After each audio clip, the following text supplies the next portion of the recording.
हर कोई बोलता है trend is your friend, but actually it is your worst enemy. क्योंकि आप कितना भी बैक टेस्ट कर लो, कितनी भी वीडियोस देख लो, जब आप लाइव मार्केट में ट्रेड करोगे तो ट्रेंड बहुत ही ज्यादा डिफिकल्ट और अनप्रिडिक्टेबल हो जाता है। इसीलिए रियल टाइम ट्रेंड आइडेंटिफिकेशन के लिए आपको ये 4 पॉइंट चाहिए, जिसमें से थर्ड पॉइंट इतना इंपॉर्टेंट है कि वो आपको एग्जैक्ट लेवल तक बता देता है कि कौन सा ट्रेंड कितना पुल बैक करेगा और कितना रिवर्सल। और पुल बैक और रिवर्सल एक ही चीज नहीं होते, ठीक है। तो अब ट्रेंड को बेसिकली हम ऐसे समझ सकते हैं, 90% लोगों को तो पता ही होगा कि लो हाई हायर लो फॉर्मेशन जब भी बनती है तब हम उसको ट्रेंड बोलते हैं, up trend and down trend में, ठीक है। तो डायरेक्ट फर्स्ट पॉइंट पे आते हैं जो कि है the golden line, trend line. अब ट्रेंड लाइन में भी लोगों को डाउट रहता है, कभी कभी लोग विक से विक जोड़ देते हैं, बॉडी से विक जोड़ देते हैं, कितने पॉइंट होने चाहिए, कितने इन्फ्लेक्शन पॉइंट होने चाहिए। देखो, इसका सिंपल थंब रूल होता है, मिनिमम 2 पॉइंट होने चाहिए और ट्रेंड लाइन का एंगल बहुत ज्यादा स्टीप नहीं होना चाहिए, ठीक है। बस यही 2 बेसिक पॉइंट चाहिए होते हैं किसी भी ट्रेंड लाइन को ड्रॉ करने के लिए। ट्रेंड लाइन को ट्रेड करने के 2 तरीके होते हैं। जनरली लोग सिर्फ ब्रेकआउट्स पे ट्रेड करते हैं, लेकिन ट्रेंड लाइन को कंटिन्यूएशन के लिए भी ट्रेड किया जा सकता है। कंटिन्यूएशन के लिए हमें ऐसे ट्रेड करना है कि मिनिमम हमें 2 पॉइंट चाहिए,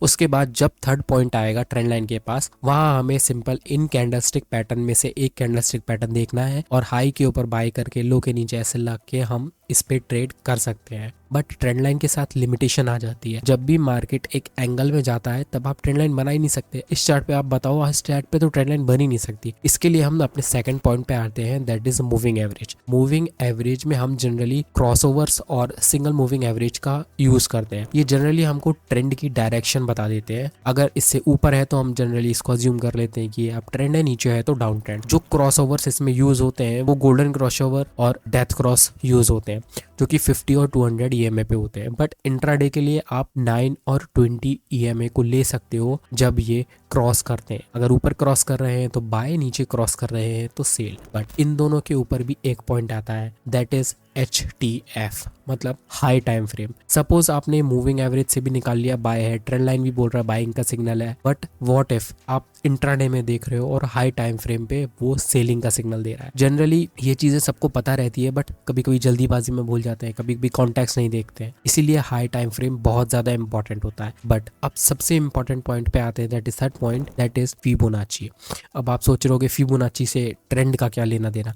देखो, मार्केट में जब भी पुल बैक या रिवर्सल आता है, पहले तो मैं आपको इन दोनों का डिफरेंस बता देता हूँ। पुल बैक एक माइनर करेक्शन होता है, रिवर्सल चेंज इन ट्रेंड होता है। तो अब फिबोनाची से ये आइडेंटिफाई कर सकते हो कि ये पुल बैक कहाँ तक हो रहा है। सिंपल सी बात है, अगर 50% तक हो रहा है तो हम उसको हेल्दी बोलते हैं। अगर 50% से ज्यादा हो रहा है, 61.8 लेवल को क्रॉस कर दिया है, तो हम इसको कंसीडर करते हैं ट्रेंड रिवर्सल। लेकिन दिक्कत ये आती है लोगों की कि इतने सारे इन्फ्लेक्शन पॉइंट है, अब कहाँ से फिबोनाची ड्रॉ करें। इसके लिए सिंपल थंब रूल है, जो लास्ट स्विंग होगा वहां से जो ट्रेंड कंटिन्यूएशन होता है उधर से हम फिबोनाची ड्रॉ कर सकते हैं। फॉर एग्जाम्पल, इस चार्ट में यहाँ से लेके यहाँ तक हम फिबोनाची ड्रॉ करेंगे और आप इसको लिटरली अंधा कहीं भी लगा के देख लो, बिटकॉइन में लगा के देख लो, निफ्टी में लगा के देख लो, आप ऑप्शंस में देख लो, बाइनरी में देख लो, ये हर जगह काम करती है। क्योंकि फिबोनाची सिर्फ स्टॉक मार्केट का नहीं, ये नेचर का थंब रूल और फर्स्ट रूल है। तो जब भी आप ट्रेंड को आप आगे से देखो, इन सारी चीजों को हमेशा ध्यान रखना, बट